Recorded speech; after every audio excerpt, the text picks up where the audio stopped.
You're listening to a Mamamia podcast. Mamamia acknowledges the traditional owners of land and waters that this podcast is recorded on. Hello and welcome to Mamamia Out Loud, what women are actually talking about on Wednesday, the 14th of February. I believe that is Valentine's Day. I am Holly Wainwright and I'm with my galantines. I'm Leah Freedman. I'm Jessie Stevens. This is the most romantic thing I'll do today, I think. I know, Correct. right? This is the loving. And on today's show, the little girl whose face you've seen everywhere this week to remind us about the horrors of war, the very royal rebrand of some very reluctant royals, and you're resting wrong, why you feel exhausted even after a good lie down. But first, Jessie. In case you missed it, yeah, it's Valentine's Day and AI is coming for your dating apps. If you're on dating apps, then change is on the horizon. Late last year, Match Group, they own Tinder, Hinge, OkCupid, they appointed a vice president of innovation to lead a team focused entirely on AI. What would AI actually do when it comes to dating apps? It would help users select their best photos and explain why another user might be a good match. Then there are specific AI apps that can match your personality to someone compatible, and they can even tell you who you would be physically attracted to. So they scan faces and they're just like, you would like this, you wouldn't like this. It's like an AI nosy best friend. Exactly right. So swiping for hours and hours on end could be a thing of the past, and AI could serve as a bit of a dating assistant. There was a story circulating last week about a man in Russia who created his own chatbot, and he programmed it with all his interests and preferences and then had this chatbot date for him online, so was on Tinder or whatever, and knew that he didn't want a woman who had a drink in her hand because he didn't drink alcohol. You know, he liked hiking and reading, and so it would have conversations with people and just vet them out based on their interests. Anyway, ended up with someone who he talked to for weeks and weeks. Maybe she also was a bot. Well, they went on a date. Now, a year later, they're married. That's so interesting. What if you were like, oh, you were so much funnier when you were an AI bot? That would be really depressing. I know, and I also thought I'd be really pissed, I think. If I knew that Luca was an AI bot for the first few months, I'd be like, I feel tricked. But apparently she was like, no, it's all good. She was fine with it. I know a lot of women who would like to invent a bot to deal with all the douches who are messaging them and sending them inappropriate pictures. Exactly. The AI bot could just deal with it and put it in some delete folder. Haven't we evolved past all the swiping? The time it takes to sit there, swipe. Sore thumbs. Yeah, exactly. I think you could just put in your preferences and I'm all for it.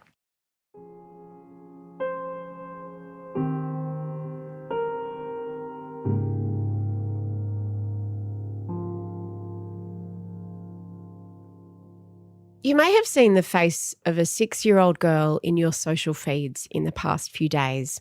Her name was Hind Rajab, and with all the noise and the horror of the war in the Middle East, Hind's story has cut through as an example of the tragedy of civilian casualties in Gaza.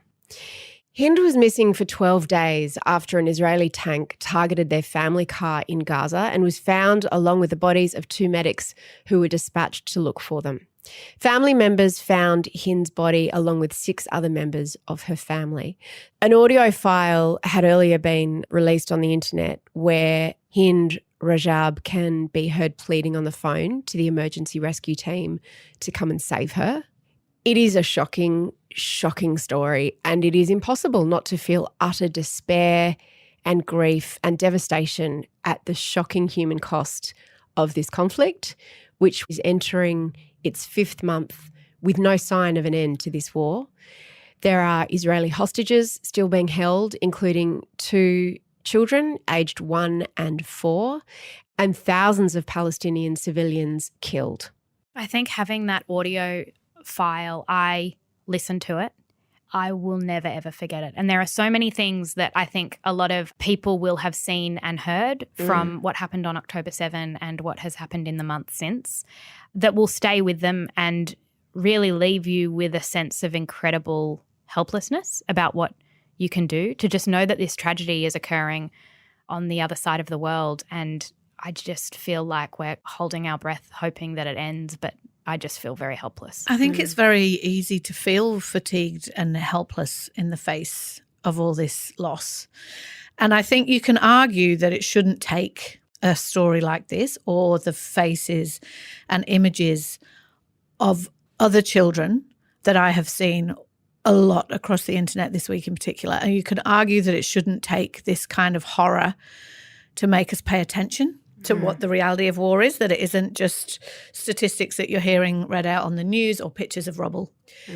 But I actually think that these kind of really confronting stories and images are essential, because every time I find myself feeling anything like complacency is maybe the wrong word, but I mean, anytime I find myself feeling a bit of complacency about the horrors of October the 7th, for example, because so much has happened since then, I take myself back to remembering when I saw a picture on my feed of a young woman's broken body on the back of a ute while these men sat around her smoking, and how horrified and affected I was.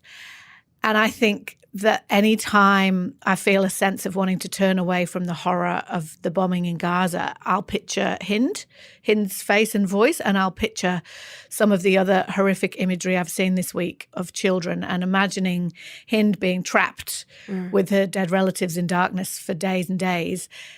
We need to see it. We need to hear it. I never want to feel immune to the weight of the loss that is happening. I never want to not be outraged and upset. Or look at it, and there are so many parts of this incredibly fast-moving story, but you can look at the geopolitical part, and there's world leaders talking,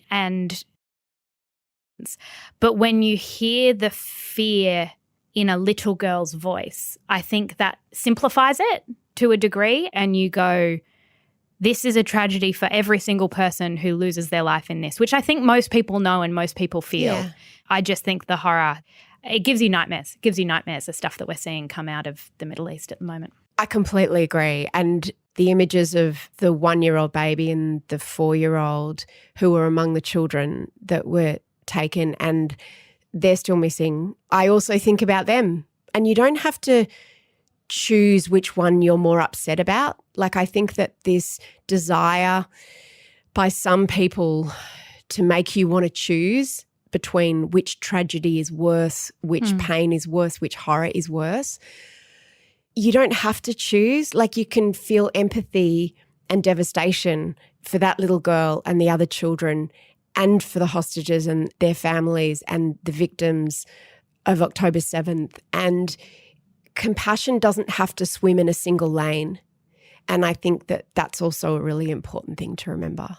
There's been a shift, speaking of geopolitical issues, there's been a shift in the global conversation about the conflict this week. And by that, I don't mean on our own Instagrams or anything, but by the way that world leaders are talking about it. Australian Prime Minister this week, Anthony Albanese, and Foreign Minister Penny Wong have used their strongest language yet in urging Israel and Hamas to agree to a ceasefire. I have very deep concerns about the idea of an Israeli military operation in Rafah.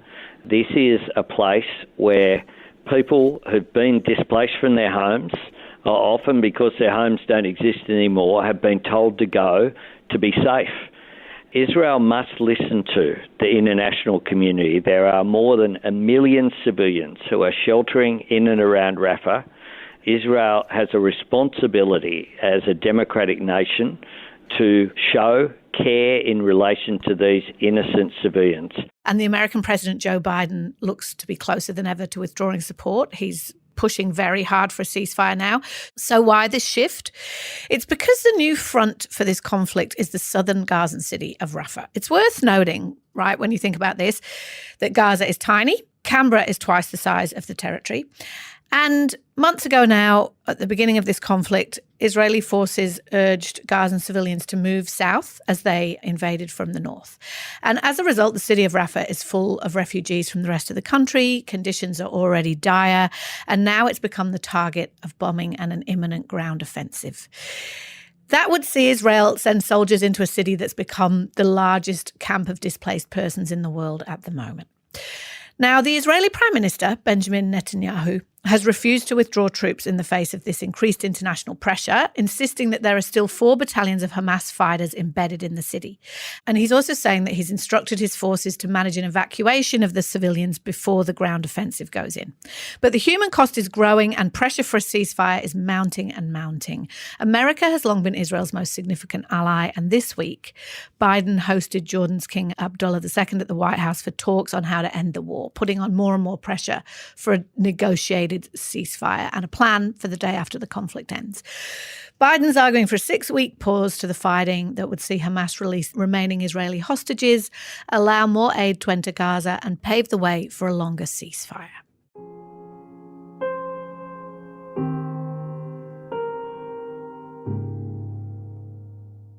And I've asked the Attorney General to bring forward legislation in response to the Privacy Act review, including laws that deal with so-called doxing, which is basically the malicious publication of private information online. And then there's a story that's unfolding closer to home. The Australian government is making moves to criminalise doxing.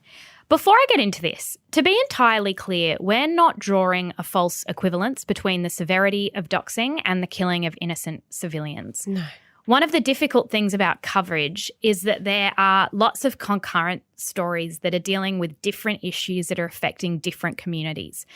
And the doxing story is everywhere because there is a local element, and our Prime Minister has asked the Attorney General to bring forward the legislation. So doxing is a malicious publication of private information online. I reckon I first heard this term when Kanye West did it to Drake. He shared, I think it was on Twitter, Drake's home address. So this happens sometimes with celebrities, and it might be a celebrity you don't agree with or has done something controversial, and then you see really private information shared. Often it's an address, and then it really puts their safety in danger. So can it be in that instance where somebody wants to send their followers after somebody? Is that kind of the idea? Yeah, of course. Doxing is designed so that people can send their followers to abuse and harass people and intimidate them in different ways, either virtually or in person. So it's not just sort of things like phone numbers and addresses. In the case of the Australian doxing, it was things like employers' names of these individuals that were doxed. It was links to their social profiles. In other cases, it could be the names of family members of high-profile people. That's another way that you can dox someone. So it's not doxing, obviously, if you're like, write to your MP, here's their email address. That's not doxing. No. But it's doxing when you are exposing information that is not generally publicly available. Yes, correct. Right. So in Australia in the last week, hundreds of public figures who are of Jewish heritage, they were members of a private WhatsApp group, and they had their names, photos and social media accounts published online by some pro-Palestinian activists. And according to the pro-Palestinian activists, the reason they did this was because the WhatsApp group sought to silence them with coordinated efforts to have one presenter taken off air. I just want to say something about that for a second, because the fact that people are in a WhatsApp group, and a lot of the people who were on this spreadsheet that was made were not just members of that WhatsApp group. They were just people who were Jewish, who were added, either added to the group or just added to this list. The messages were leaked. They were shared online and published by the 9 papers. But the next step was undertaken by this small group of pro-Palestinian activists who shared a spreadsheet, as you say, revealing the details of the Jewish people in the group. For Joshua Moisha, a member of the group, links were shared to his business and his band, and it led to anti-Israel stickers being plastered over the shop that he owns with his wife. He was dumped from his band. He was abused on social media. He received threatening text messages, including a picture of his 4-year-old son. There are many people in that WhatsApp group who were doxed who have since lost their jobs in the arts world. And a similar thing is happening with a lot of Jewish businesses, where some of these so-called activists are targeting Jewish businesses. I know this because I've been contacted. A lot of these businesses are run and founded by young women. These are fashion businesses. These are all kinds of businesses. They've got nothing to do with Israel. They've got nothing to do with what's going on in Gaza. And these women and their businesses are being targeted, and they have received untold abuse and harassment, and in some cases financial ruin. Wouldn't the other side, in inverted commas, say that they are also the target of a lot of trolling and harassment, and that their livelihoods are also being threatened for the opinions they might express or not express? I think the difference is too the question of doxing, right? So one thing is to contact an employer, but the subject of doxing, which is now in Australian government and being discussed, is the release of private information. And this is, I am not a Jewish woman, but from what I know about history, this is particularly confronting to Jewish people who may have lost people in the Holocaust, because this was at the beginning of sort of Nazi Germany. There was a Star of David put on Jewish businesses. Yeah. So that's why there's a certain feeling and there's a certain danger perceived in this that to others might go, what's the big deal? But that's why. So this is just one example, but these new doxing laws which are being drafted would involve issuing takedown notices to social media platforms and imposing fines for the intimidation tactic. But the thing I keep thinking with this is that from the beginning, when Hamas on October 7 perpetrated that massacre, it was so clear to me immediately that Palestinians are not Hamas. They're separate. Israelis, Jewish people are not Netanyahu. And Russians are not Putin. We know this. We know this Americans with our humanity. Not Donald Trump or exactly. Joe Biden. Yeah. And so this punishing people for what a leader does or what a state does, even in your name, feels so unfair. And this is when people talk about complexity. I think what we want is nuance in this conversation. Good luck finding it on social media or on the internet. Personally, I'm just despairing about where all this has ended up, because doxing obviously is absolutely abhorrent, but also the fact that this like major humanitarian tragedy is now just broadly reduced at home to like who's in which WhatsApp groups and who said what to who and who's posting the most about it. Yeah. I find it's really repugnant. upsetting. You know, the other thing is there are people who are feeling deeply distressed about the war in Gaza who feel like they can't say it should stop or I support a ceasefire for fear of being branded anti-Semitic, right? So there's there are just a lot of people who feel they can't say things. And there are so many Jewish people who want a ceasefire. It's not like if you are Jewish, this is what you believe, and if you're not Jewish, this is what you believe. Even though some people would like you to believe otherwise, there are so many shades of grey, so many layers of complexity, so many nuances, and also so many shifting feelings. So people who felt one way at the beginning of this conflict might feel another way the next week or the next day or after, now that things are moving to Rafah and it's gone on for 5 months with no end in sight. Other people might be, well, the hostages aren't back, so we must go on till the end. Like, there is no monolith of opinion. And just because you feel sympathy or empathy for one group of people does not mean you can't also feel it for another group of people. I think we started this by talking about the helplessness people feel in the face of overwhelming horror. And I think that people want to feel like they're doing something. Yeah. And I agree, you wrote this in your newsletter, Mia, and you kind of made the point of who is this helping, making lists and sharing names on the internet. It's not helping anyone in Gaza. Who is that helping? Obviously, expressing your support for a peaceful solution is well within everybody's right. Yeah, of course. Donating to aid organisations that are trying to help is well within everybody's right and useful, even though it's very hard to get through. And write to your MPs. There's a lot. In that way there is, but there's definitely instances where you go, who is this helping and is this the correct focus? And what is happening in Gaza is not about Instagram. It is not about social media.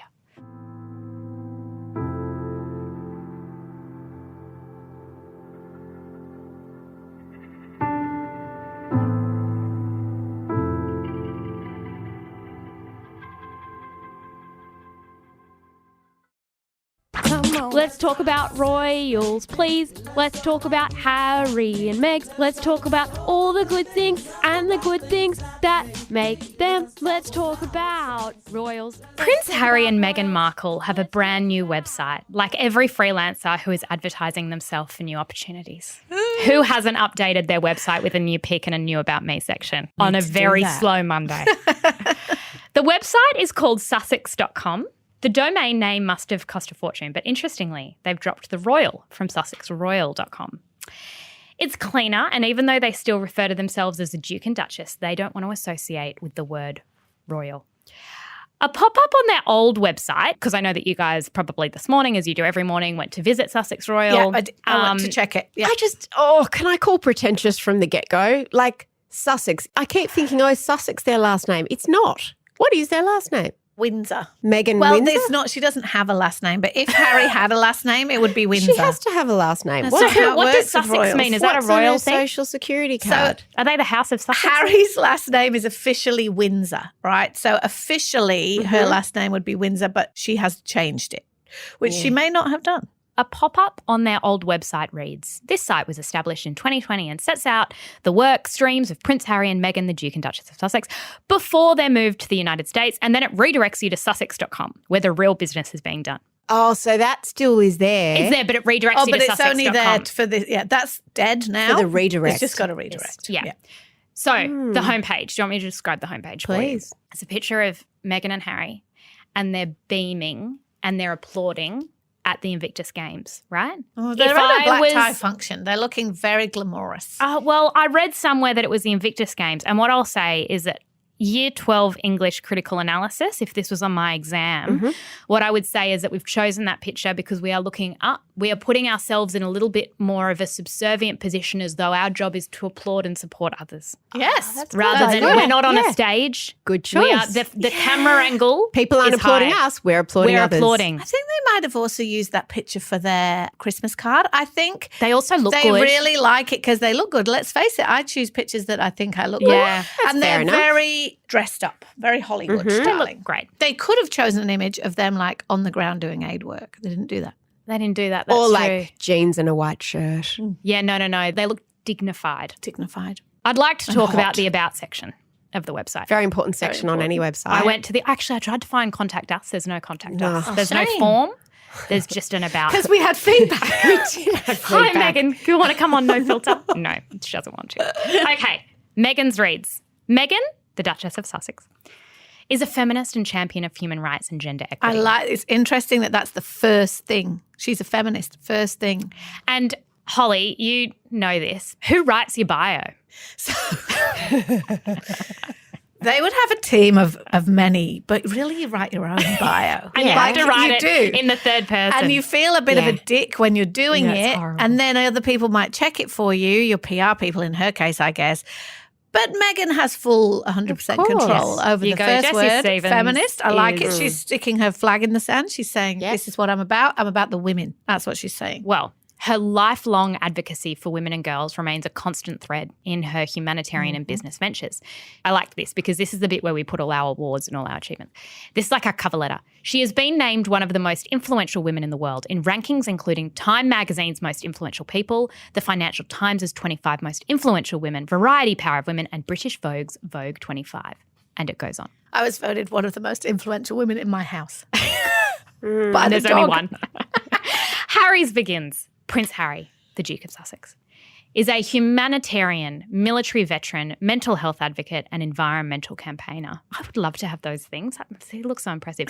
He has dedicated his adult She's life hot for him. to advancing causes that he is passionate about and that advance permanent change for people and places. Like himself. He goes on, and Leah. this was my favourite paragraph because it was about his book. Because I was Causes like, when's that he he's going to... passionate about, like fucking over his older brother. Oh, you are so mean to my friend Harry. I will defend him always. The Duke is the New York Times bestselling author of Spare. Have you guys heard of this little memoir? Do they mention how best-selling it is? Do they? Do they ever? There's a few sentences. A memoir of his life told with compassion. I like thinking about how he wrote this. Compassion to who? A memoir of his life told with compassion, vulnerability, and unflinching honesty. It is pretty Spare honest. was the publishing industry's fastest-selling non-fiction book, selling more than 1.4 million copies on its first day of publication.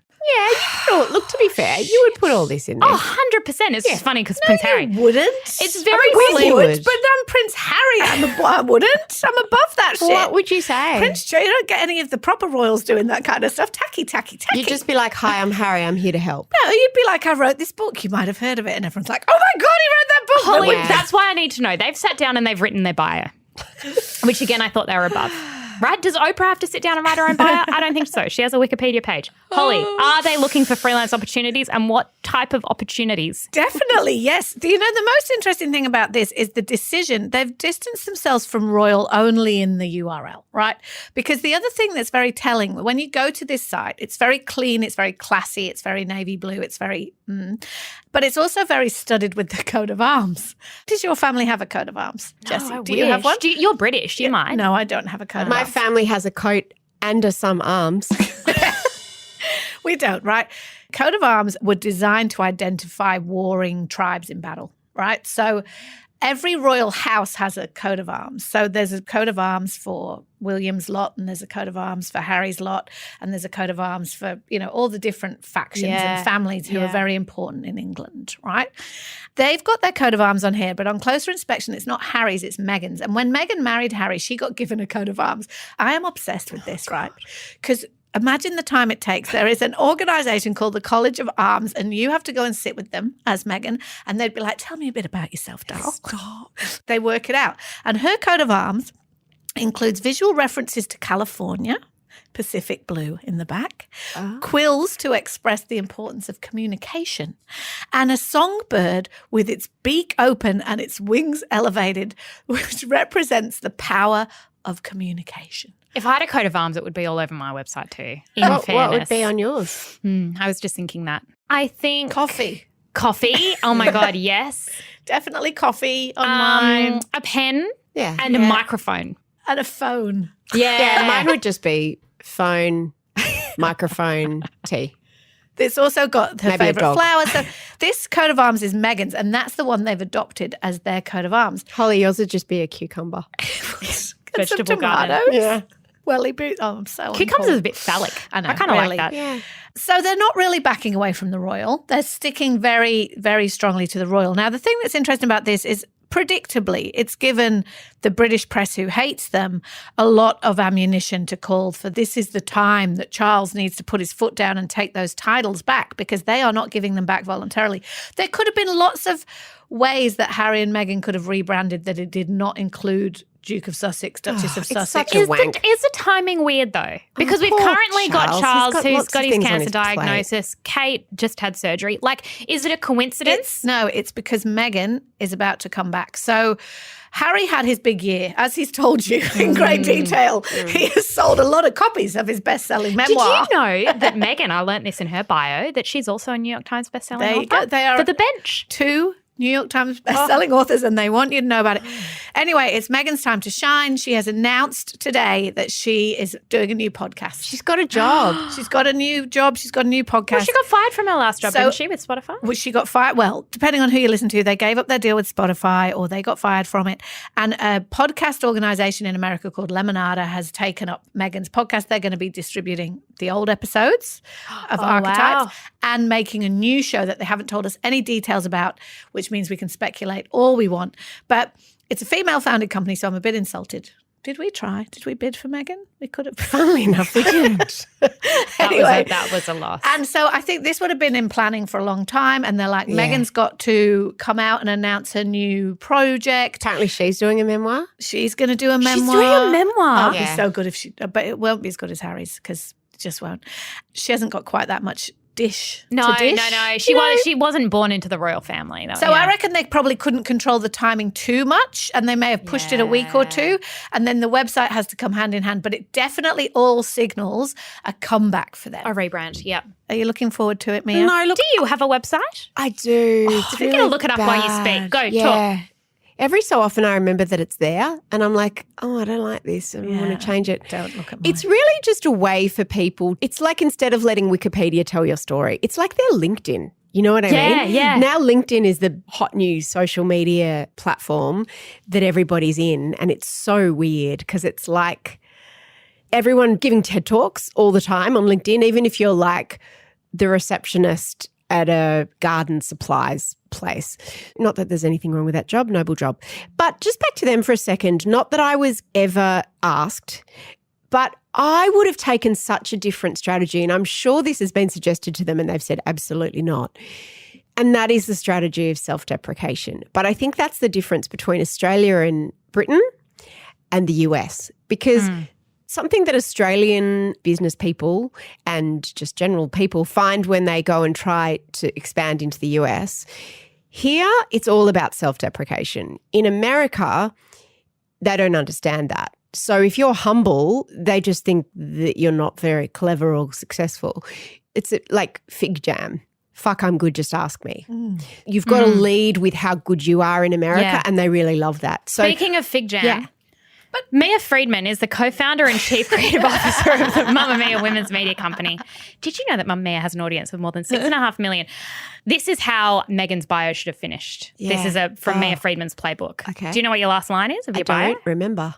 The wheels of her bus fall off regularly. See, self-deprecation. Wouldn't work if I was in America. Wouldn't work because they'd be like, why is she on a bus? Why are the wheels falling off? Someone fix the bus. She's in a panic. Your voice is in my head often telling me to be more confident, to back myself, to tell people like, correct, Hole, with your achievements, not with a title that was given to you after you'd been in the family for 5 minutes and who you say suck balls. tell us what you really think, Mia Freedman. Mamamia Out Loud. If you want to make Out Loud part of your routine 5 days a week, we release segments on Tuesdays and Thursdays just for Mamamia subscribers. To get full access, follow the link in the show notes, and a big thank you to all our current subscribers. Out louders, if you feel exhausted all the time, no matter how much sleep you get, I have news. This week I learned something that has blown my mind and it's changed my life, and every conversation I have, it's all I want to talk about. Sleep and rest are not the same thing. And apparently we go through life thinking that we've rested because we've gotten enough sleep. But in reality, we're missing out on one of the other 6 types of rest that we desperately need. I There's remember 7 Holly types of saying rest. when she had sort of a long COVID thing, and Holly was like, rest isn't being on your phone. And I was like, I don't understand. Yeah. And that blew my mind. And now I have to learn this. She's actually too. incorrect. So Which is why Mia likes this advice. Be on the phone as much as you like. exactly. Dr. Sandra Dalton-Smith is a physician and researcher who says there are 7 types of rest that we all need to restore the different areas of our lives. The first type of rest we need is physical rest, and that's the one associated with sleep. That's the one that, you feel physically tired, you need physical rest. The other types are mental rest, sensory rest, creative rest, emotional rest, social rest, and spiritual rest. Oh. What's interesting to know about these different types of rest is that when you think of rest, so for example, physical rest, you might think that that means sleeping. So often you might think that rest means stopping doing that particular thing. Actually, rest can mean doing that particular thing. I'll give you an example. If you sit on your bottom all day in your job, if you're very sedentary, you will feel tired. The type of rest you need is not to go to sleep, but it's to go for a walk or to go and do some Pilates or some stretching. Yes. Social rest, for example, what you might think, oh, that's when I've had too much social, and we all know what that feels like. I need to just be by myself and recharge. But if you work alone all day, or if you're really lonely, the type of social rest you need is actually communicating and connecting with people and being more social. And that was the emotional, it was saying the emotional rest is when you're putting everyone's needs before your own. Emotional rest can sometimes just be asserting your own needs. So it's like that sort of relief. The one that I identified the most with was the creative rest. Same. I haven't been able to work out why I took 5 months of maternity leave and I came back feeling the most rested I've ever felt. Doesn't make sense. When she says that, I can hear the women screaming. And not to disparage you, Jessie, because I 1,000,000% understand that, and I work closely with you and can verify that it's accurate. But that's not how a lot of people feel. That's not how people can I feel. just say? And I didn't get it because I was like, I don't have a baby that sleeps through the night. It's physically the most exhausting thing I've ever done. It's incredibly intense. It's not easy, and I didn't have a vacation. So why did I come back to work feeling rested? The reason, I think, is because it was this gear shift, and I heard the woman describe creative rest as sort of inspiring like a childlike wonder and awe and kind of going into that part of you. So sitting on the couch watching a baby discover the world was restful for me because it was a part of my brain I hadn't used in years. Yeah. And then I came back to work. That could also be considered spiritual rest. I think it was. I think it was the all of those awe things. I'm going to sit here and look at her teeny tiny fingers. And Yes, and that's what it says, is that it's about purpose and contemplating the universe and all of those things. Because I find the rest thing true as well when I haven't found times in my day to just daydream or think about the existential stuff or the unconscious, and you're kind of busy and then you go, oh, I better sleep, and you can't sleep. And I think it's because you haven't had the rest that allows you to sort out the problems. Because the sleep rest is not the answer to everything. So, for example, if you're home all day with little children or a baby, you can be mentally exhausted because you haven't had enough mentally to do. Yes. You need mental rest, which is not doing nothing. It's actually challenging your mind. It sounds like it's about filling your cup, right? It's about doing something for you that you have not been doing, for yourself that you have not been doing, and whatever that looks like. I mean, back to the phone for a minute. If I think I'm exhausted, I need to rest, and I go and lie on the bed and look at my phone for an hour, I actually feel worse. I feel kind of sick. It doesn't make me feel rested. Whereas, as you say, Mia, going for a walk does make me feel rested. It definitely does. But it depends what type of rest you need, Whole, because how do I know what type of rest I need? it can be hard. Like, you have to actually think about it. So, for example, after taking the longest time we'd ever had off, which is 5 weeks over Christmas, I came back completely exhausted. Yeah, why Even was though that? I had slept and I didn't know why. I didn't have creative rest because I needed mental and emotional rest, because last year there was a lot, like, there was marriages and babies and the TV show, and I'd had so much emotional ups and downs, and it had been highs and lows and a lot of processing, and mentally there'd been so much going on at work. So I needed a mental and emotional rest. So for 5 weeks I did nothing. So mentally and emotionally, I was rested, but what I didn't do was anything creative. I had imagined that I would write a lot during that time. And the reason I think, as everything's been more and more busy with the business, and this will often happen if you're a creative person and you are climbing the ladder in your field, it's what happened to you two. You two climbed and climbed, and the further you got in your career, the less creative stuff that you did, being writing or making podcasts or whatever it is. So for me, it's been like that too. I haven't written for so long. On the weekend, on Sunday, I wrote my newsletter. I wrote about something that was really important to me.